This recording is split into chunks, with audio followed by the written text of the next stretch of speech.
Evet. Daşları təmizləyirlər də. Maşallah. Deyir Bəhruzdur, Şahiddir.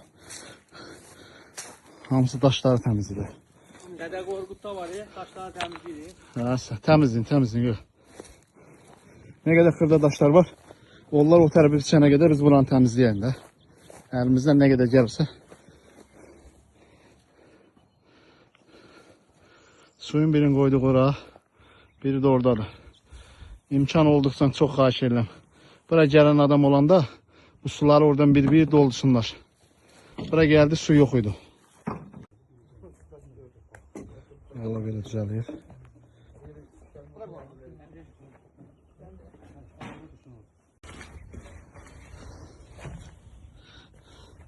Bura dəkilir. Can şahid, can. Olursan sən şahid. Səndən yoxdur. Bax, bu görürsünüz. Gözəl kənd insanlar. Bax, şahidin əziyyətini görün. Bax.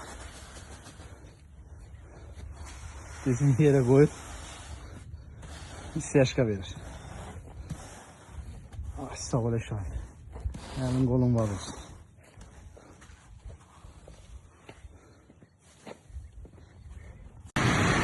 Tabii yoruldum edəm. Yağış yağır ama. İşin axırında yağış. Gözəl yağış. Qancaq verir. Yağış, işin axırında yağış. Buyur.